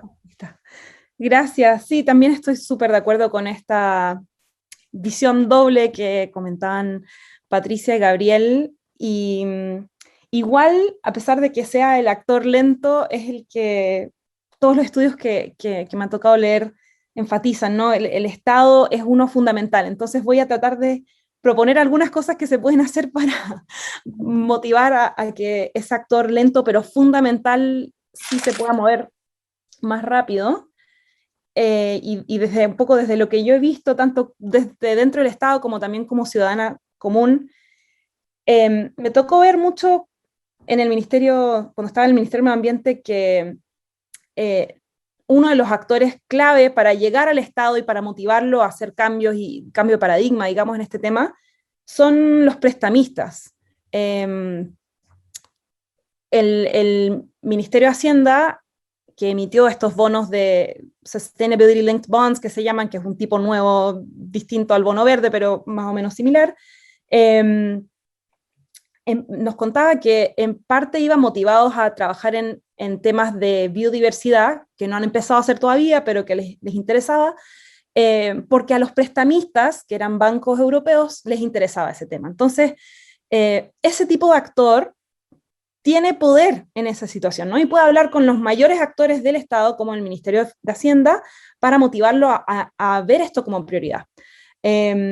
Otros prestamistas que pueden ser claves para motivar este tipo de agendas son la colaboración internacional, digamos, el BID, el Banco Mundial, que tienen como prioridad el tema ambiental también y el tema de biodiversidad cada vez más, y se sientan a conversar con algunas partes de las partes más poderosas de los gobiernos. Entonces, me parece que, bueno, ahí hay una oportunidad, ¿no? Y que ya existe y que puede venir más fuerte. Quizás, por ejemplo, creo que actores como el BID y el Banco Mundial hace no mucho hablaban más exclusivamente del cambio climático, ahora, como en el último par de años, se viene más fuerte el tema de la biodiversidad. Bueno, que sigan enfatizando eso. El mismo mercado que ya mencionaron, yo creo que el mercado puede formar alianzas y exigirle al Estado un marco regulatorio. Ellos también son actores con mucho poder. Y me atrevo a traer otro actor a la mesa que son los medios.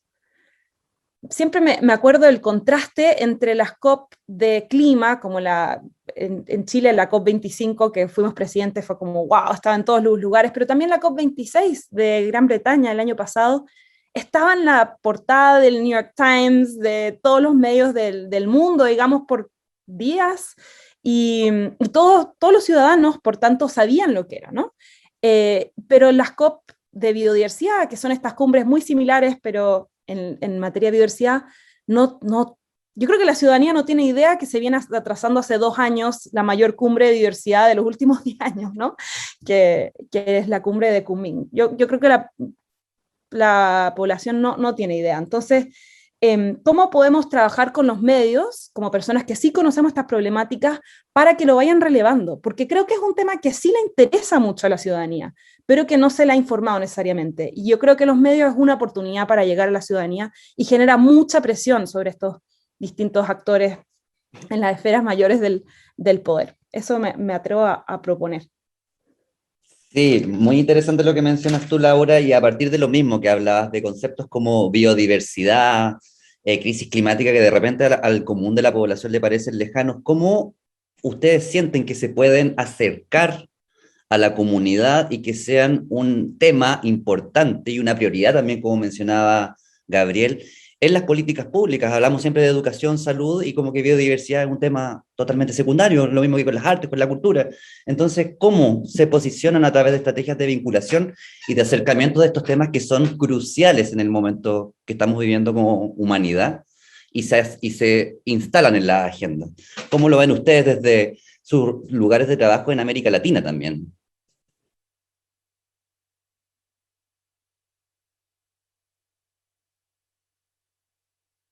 ¿Alguien quiere opinar? ¿Alguna idea? Ahí levantó la mano Julio. Vamos, Julio. Tienes que desactivar el... Eso. Ok, no, únicamente mencionarte que en el caso de América Latina creo yo que la construcción de capacidades es un tema fundamental. Obviamente, dependiendo de los países, las diferencias que hay en términos de los distintos gobiernos, pero cuando hablamos de construcción de capacidades, por ejemplo, en el caso de México, nosotros dependemos mucho también de una centralización de la toma de decisiones, ¿no? Entonces, si tú quieres construir capacidades desde abajo, hay la oportunidad, pero siempre te enfrentas a esas barreras dependientes del sector público, de que desde lo local hay bastantes oportunidades por enfrentar, pero en términos de los gobiernos locales, por ejemplo, ahí hay una gran oportunidad, lo que se puede hacer a nivel de ciudades, por ejemplo, ¿no? Pero si dependes de financiamiento que viene centralizado, entonces ahí te topas con ese tipo de barreras. Ahora, en términos, obviamente, de educación, pareciera que es importante, pero únicamente en el discurso. Ya cuando se implementa la efectividad de los modelos educativos para crear conciencia y ir formando estas sinergias entre los diferentes actores, creo que ahí hay una gran oportunidad. Son muy aislados los casos y creo que no han sido totalmente efectivos. Para el caso de nuestra región, principalmente. Perfecto, perfecto. Gracias, Julio. ¿Alguien más quisiera opinar al respecto? ¿Cómo lo ven? Gabriel, por favor.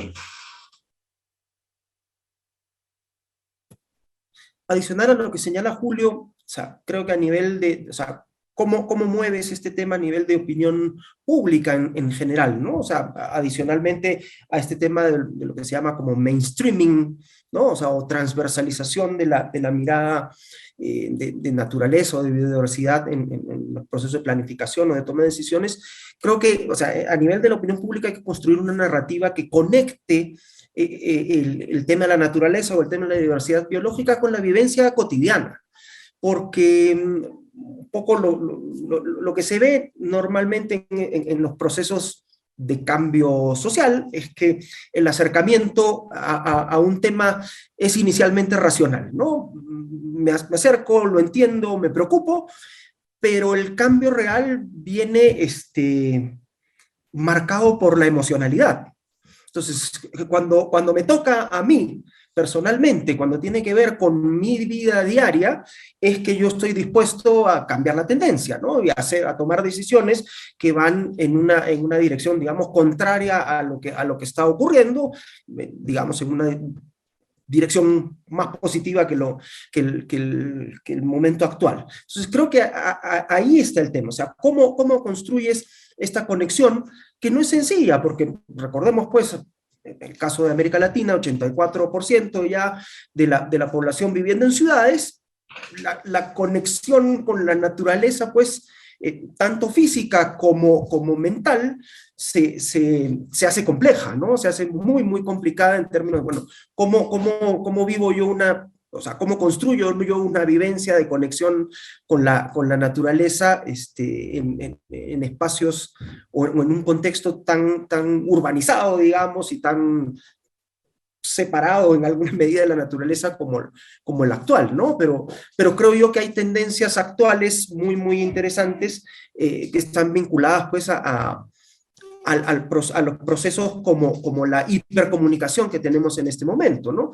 Que hace que, por ejemplo, un proceso que en el siglo XIX, ¿no? De construir ideas innovadoras, escribirlas en un libro, enviarlas en un barco para que crucen al otro lado del mundo y generen pues algún movimiento innovador, ahora ocurre en medio segundo, porque yo lo escribo en el Twitter, ¿no? O en alguna red social, y hay alguien con una sensibilidad similar a mí, al otro lado del mundo, recibiendo eso y empezando a exigirlo también. Y entonces se vuelve muy, para redondear, se vuelve también muy relativo el tema de que no, eso es un lujo de los países desarrollados. Ya no. Muy bien, Gabriel, gracias. Ahí Laura también está con su mano alzada. ¿Quiere comentar algo?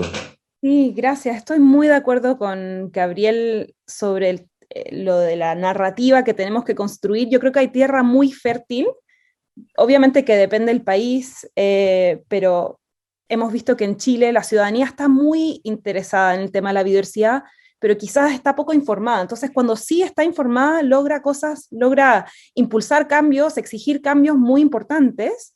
Hemos visto cómo se movilizan para distintas causas ambientales en Chile. Pero falta mucha más información, yo creo, y dentro de esa narrativa, de conectar con el día a día de las personas. A mí me parece que sí, o sea, como digo, si tú logras llegar a través de los medios y quizás de otras formas también a las personas con lo que realmente los expertos sienten es importante, si logras eso, que no me parece que debería ser tan difícil, si tuvieras el trabajo concertado con suficientes aliados desde las organizaciones de sociedad civil y expertos varios con los medios, entonces podrías gatillar movimientos similares que apuntan a lo más importante, ¿no? Me parece que a veces la ciudadanía se concentra en cosas que son de menor importancia.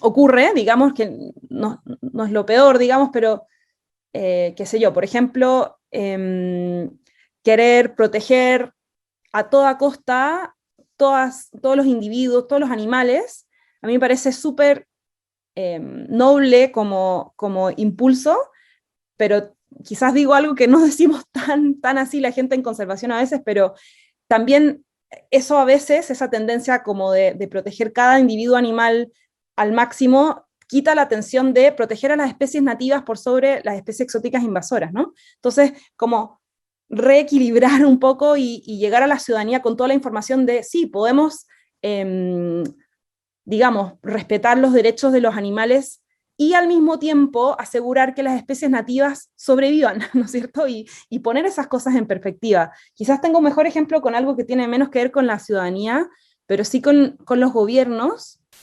Me tocó ver en las elecciones las propuestas de los distintos candidatos a gobernador de distintas partes de Chile el año pasado, algunas propuestas medioambientales que uno dice, uy, estos son como proyectitos, no sé, una persona que decía, pongamos huertos urbanos en cada esquina de la ciudad. Suena súper bonito y creo que tiene muchos co-beneficios, pero mucho más impacto tiene trabajar en, qué sé yo, toda la zona periurbana para reducir las presiones sobre los ecosistemas que se están degradando en esa zona día a día, en fin, y hay muchas más, ¿no? Trabajar en la sequía, por ejemplo, en la zona central de Chile. Entonces, yo creo que también es importante que aquellas personas, aquellos candidatos a distintos cargos públicos que estén interesados en el tema del medio ambiente, se asesoren muy bien, porque hay quienes están súper interesados de hacer lo mejor para el medio ambiente, pero proponen cosas que no tienen ningún impacto, y son como, suenan bonito y distrae a la ciudadanía, y dicen, qué bueno, huertos urbanos, excelente. Sí, excelente, pero no puede ser tu única propuesta ambiental para toda una región, ¿no? Eso. Perfecto. Y para ir cerrando esta conversación que está muy entretenida y nutritiva, me gustaría invitarles a que nos compartan alguna idea o concepto en positivo que motive a no solo los conservacionistas o este grupo más técnico y cerrado en el que estamos, sino que a la ciudadanía en general, a cómo ven el futuro de la conservación y qué cosas concretas podrían ocurrir en el corto plazo. ¿Cómo lo ven ustedes desde los campos que cada uno maneja, claramente? ¿Quién quisiera comenzar?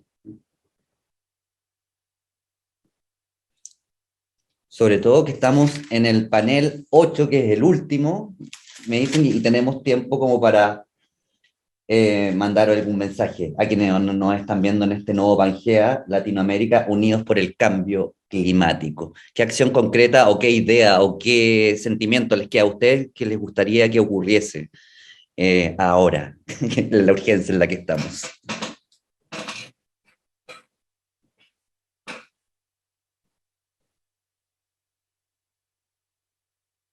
Gabriel, por favor. Yo voy a hacer un comentario que, poco por la formación profesional que tengo yo en ciencias sociales, tal vez hace 20 años, unos 30 años no hubiese hecho, no me hubiese atrevido a hacer porque hubiese ido en contra de mi mirada pues acerca del mundo. Y es que yo creo que hay una direccionalidad en la historia en este momento. En este momento, ya a la edad que tengo, creo, y creo que está orientada hacia un mundo más verde, más responsable, más justo, por más que hay trabas en el camino y hay baches y policías muertos, como dicen en algunos países, a estas cosas que son para bajar la velocidad en las calles. Yo creo que hay un impulso indetenible en ese sentido, en términos de lo que la opinión pública y lo que la mayoría quiere. Y creo que eso engancha muy bien en este proceso, o sea, se engancha muy bien con ese proceso digamos, de alineamiento o de convergencia que está empezando a haber entre diferentes agendas ambientales que antes se manejaban de manera separada, ¿no? O sea, tengo una visión positiva acerca del potencial de la acción y del discurso de conservación en términos de ofrecer soluciones, pero creo que tiene que partir por poner en el centro a las personas, ¿no? O sea, por darse cuenta que lo principal, o sea, que la conservación es un instrumento de construcción de bienestar. No es una cosa que va por el costado, no es una cosa que no tiene una conexión con asegurar finalmente calidad de vida para las personas, ¿no? Y creo que por ahí es por donde está la clave de la construcción de un nuevo modelo, de una nueva mirada. Muchísimas gracias por la invitación. Gracias a ti, Gabriel. ¿Alguien más se anima con algún comentario final para el cierre de este conversatorio?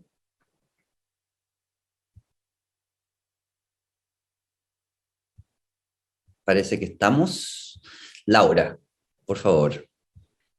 Gracias. Bueno, me parecen súper motivadoras las palabras de Gabriel, y creo que es totalmente cierto lo que menciona, ¿no? De que uno ve que a nivel global estas distintas instituciones, partiendo por el Banco Mundial, el BID, algunos bancos centrales, este Ministerio de Hacienda del Reino Unido que comisionó este reporte sobre el medio ambiente y la biodiversidad, como que los grandes y poderosos cada vez más están volcando la mirada sobre este tema, y eso da muchísima esperanza.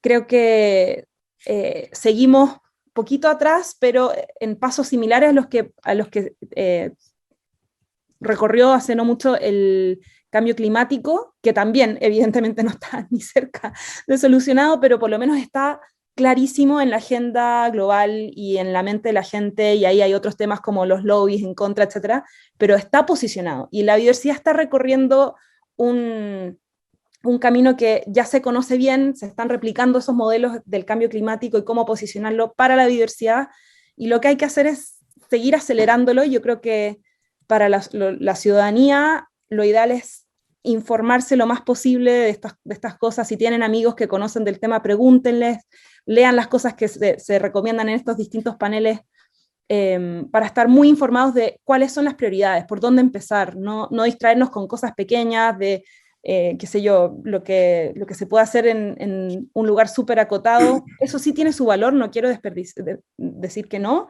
todos podemos hacer algo y partir por alguna escala, pero creo que una de las cosas más importantes que podamos hacer es poner presión a los mayores tomadores de decisión, porque ahí sí que tenemos poder como individuos, y como individuos que llegamos a colectivos cada vez mayores, ¿no? O sea, nuestras comunidades, y alzamos la voz, podemos hacer cambios sustanciales ahí. Entonces, eso, invitarnos a seguir poniendo presión cada vez más informada sobre los tomadores de decisión, para alentarlos a que sigan en esta.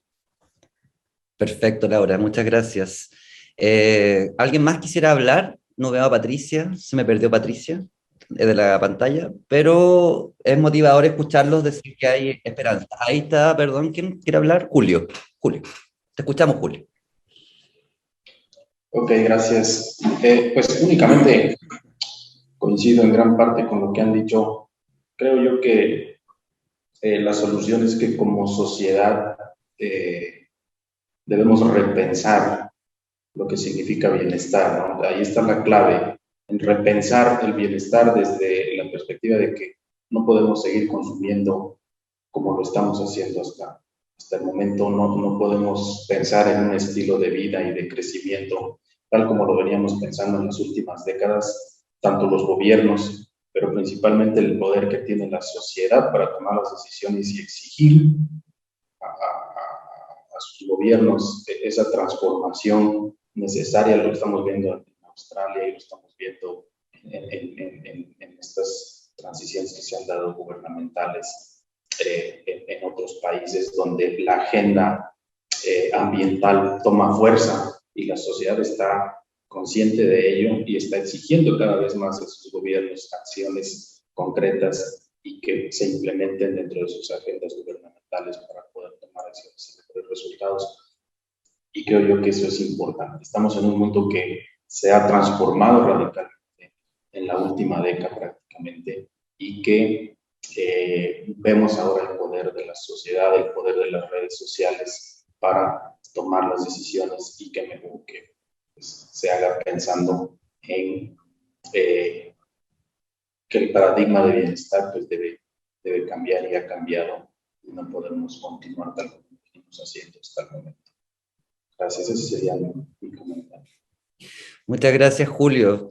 Sí, yo me quedo con la idea de que hay un despertar de la conciencia a nivel global que se puede palpar en los distintos territorios donde a uno le toca trabajar. Cosas están ocurriendo, el tema de la naturaleza está siendo una preocupación, está siendo una prioridad para muchos grupos y colectivos humanos. Como decía Julio, si bien hay una brecha todavía con los tomadores de decisiones, lentamente ese camino se va permeando y se va haciendo cada vez más necesario. Así que yo me quedo con esa mirada para nuestra querida Latinoamérica, de que cada vez más iniciativas como esta estén ocurriendo y que se estén haciendo esfuerzos por realmente articular distintas parcelas de conocimiento e integrarlas y hacer nuevas fricciones, nuevas cosas que realmente aportan, como los conceptos que ustedes acaban de proponer: capital natural, laboratorios naturales, soluciones basadas en la naturaleza, que claramente suman y contribuyen a este escenario de la conservación. Así que con esto quisiese despedirme, agradecerles su tiempo, todos sus aportes, y nos estamos viendo en una próxima oportunidad. Chao a todos y a todas, que estén muy bien. Buena tarde. Muchas gracias, Eduardo, por tu moderación y también por cada una de las intervenciones de los panelistas en torno a este importante tema de la conservación, y también las propuestas para su efectiva implementación y también impulso en nuestra región. Hemos llegado al final de la jornada y con esto al cierre de la conferencia Novo Pangea Latinoamérica Unidos por el Cambio Climático. Les recuerdo que todas las conversaciones estarán disponibles en www.fundacionmeri.cl y también aquí en fcs.tv. Como lo comentamos en un principio, queremos terminar con una invitación a conectar con el agua, el sistema circulatorio de la Tierra, como se le denomina, en el documental de solo 15 minutos, Puri, el camino del agua, que fue producido por Fundación Meri, en conjunto con el director Daniel Casado. Documental también que ha recibido múltiples reconocimientos, tanto a nivel nacional en Chile como a nivel internacional. Muchas gracias de nuevo por habernos acompañado y buenas tardes.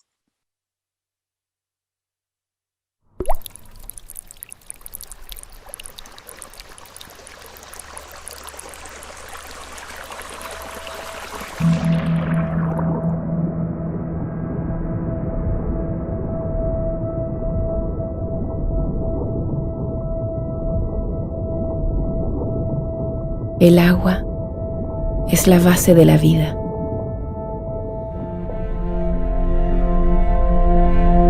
Sin ella, nuestra existencia en este planeta azul sería imposible.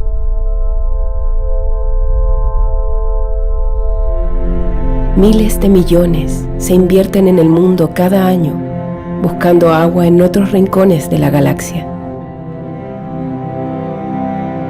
Llegó a la Tierra como un regalo del universo. ¿Por qué no protegerla y proteger así nuestra vida?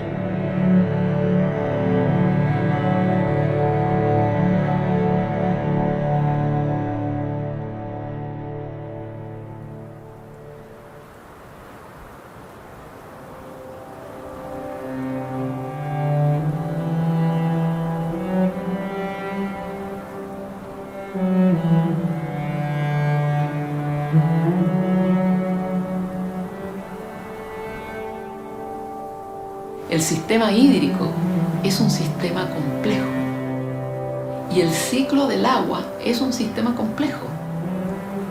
Y por lo tanto el agua de la cuenca nace, probablemente puede venir parte de derretimientos glaciares, parte de cuencas altas, parte de humedales altos. El agua va fluyendo, pero el agua va fluyendo superficialmente y parte del agua va fluyendo en forma subterránea. Alimenta acuíferos subterráneos, es como un sistema circulatorio nuestro dentro del sistema geológico de la Tierra.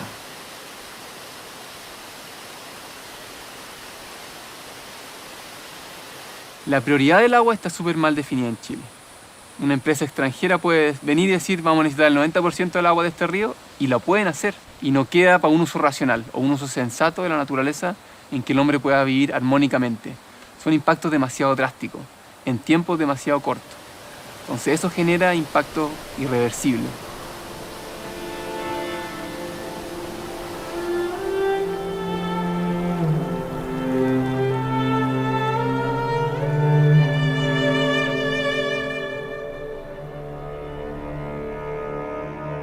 La ciudad te da una sensación extraña de olvido de dónde vienen las cosas. O sea, los niños, y esto como un cliché, perdona, pero el niño que va al supermercado y cree que el pollo lo están haciendo atrás en una pieza y que la lechuga le hicieron allá atrás en otra pieza, y no tienen ni idea de dónde vienen esas cosas que se están comiendo. Entonces no entendemos nuestra historia, no entendemos nuestros orígenes, de dónde venimos, y por eso estamos como estamos.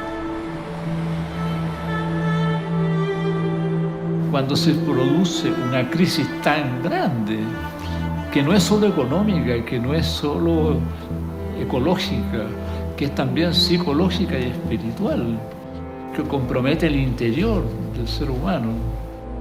En el otro polo, puesto que todo es bipolar, surge la disidencia. Esa disidencia siempre toma contacto con la cultura popular, siempre.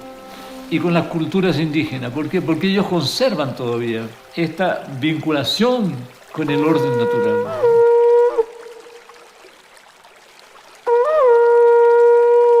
Y ellos saben que no habrá recuperación de la enfermedad mental del hombre moderno si no nos reconciliamos con el orden natural. si no nos reconciliamos con la creación.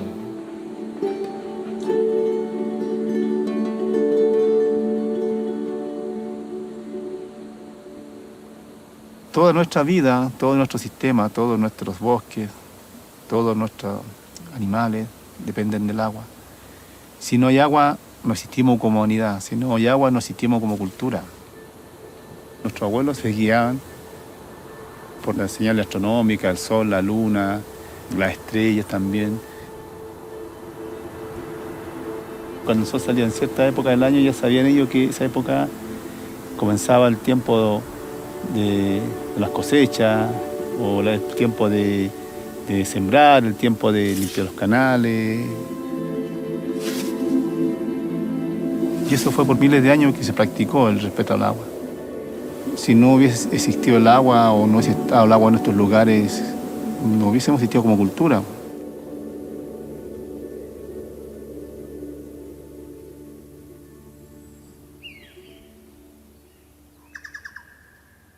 Entre los ñen o los seres de nuestra cultura existen algunos que son más importantes, podríamos decir, como el Chahuanti, que es el Padre Sol, la Ñuqueale o Ñuquequillén, que es la Madre Luna, que regula la fertilidad, la siembra, las mareas. Y también el Chauco, el Padre Agua. El agua purifica, el agua revitaliza, el agua nutre, tiene 1000 propiedades y lo más importante es que da la vida. Donde no hay agua, no hay vida. Lo más importante que yo siento ahí es la energía del Chauco, del Padre Agua, y la importancia que tiene respetar su nacimiento y su continuidad en el territorio que llega al mar, y el ciclo natural del agua que debería ser respetado por una política de Estado.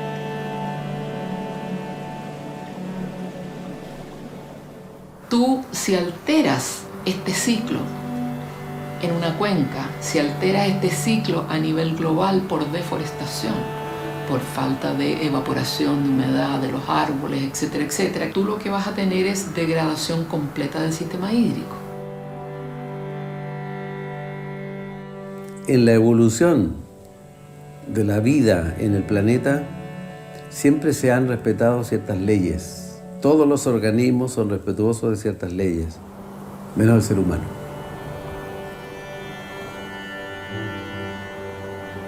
O sea, él mira la naturaleza y dice, son recursos naturales. La madera es recurso, el agua es recurso, el aire es recurso. ¿Todo para qué? Para hacer cada vez más poderosa tu ciudad, para hacer más poderoso a tus empresarios, para hacer más activa la lógica de los negocios. Para eso, tú llamas a la naturaleza recursos naturales.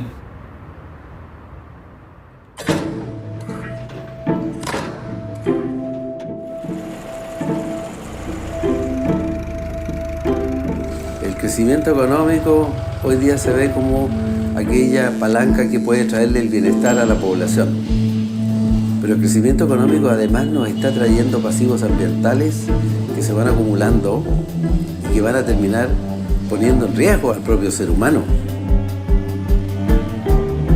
Uno tiene que poner antecedentes de que esto no es solamente por salvar a los animalitos, esto tiene que ver con salvar el bienestar de la gente.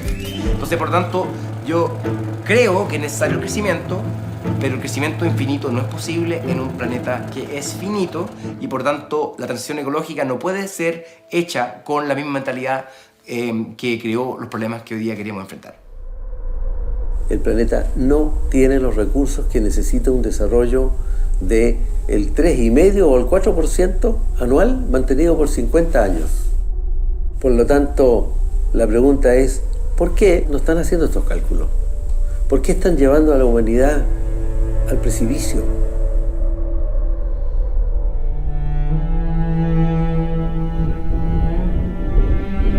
Entonces el ser humano está literalmente desmoronando a la biosfera.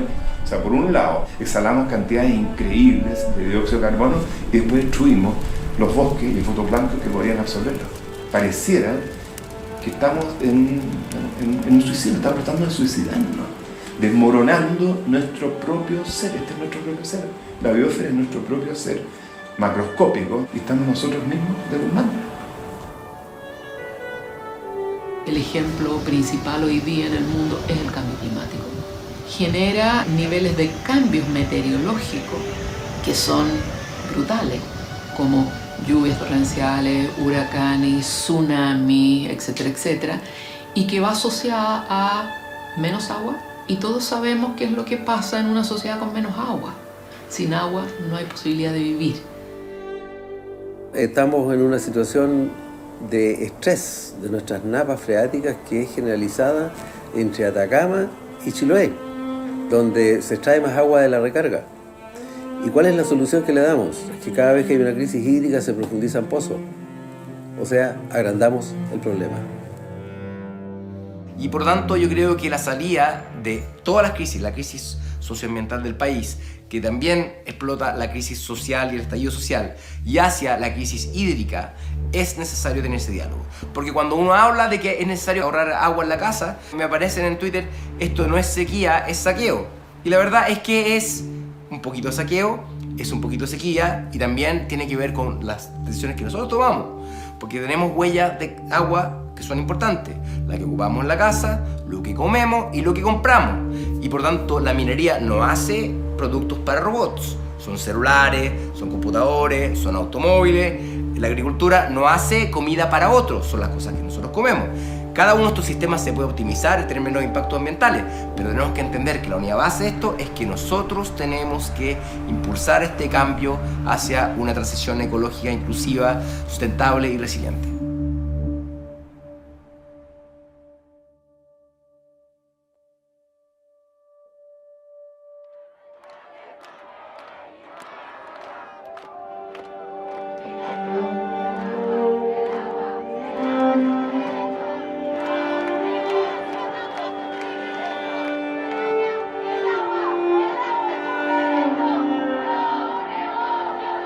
El llamado es a buscar soluciones de verdad. Y las soluciones de verdad son ajustar la demanda de recursos naturales a la oferta que el planeta tiene de recursos naturales. Si no entendemos eso, nunca habremos entendido el concepto de sustentabilidad. Debiera ser una razón de humanidad cuidar el agua en todo su ser. Es la misma gente que tiene que empezar a darse cuenta la importancia que tienen los ríos, la importancia que tiene la naturaleza para su vida diaria. ¿Por qué no vemos más allá? Vemos que dependemos del agua, dependemos de los glaciares, dependemos del mar, dependemos de esta conexión entre las nacientes de un río y la desembocadura. Todos estos sistemas están vivos. Ella nos entrega todo con los brazos abiertos y nosotros no le estamos dando nada a cambio. Sí, realmente ves lo que estás mirando, ¿no? ¿De dónde viene el aire? ¿De dónde viene el agua? ¿De dónde vienen los alimentos? ¿Qué es lo que te puede dar realmente calidad de vida? Y la respuesta a todas esas preguntas es retórico esto. Naturaleza, naturaleza, naturaleza, naturaleza, naturaleza, naturaleza, naturaleza. Entonces tenemos que entender quizás lo más fundamental. La naturaleza está primero.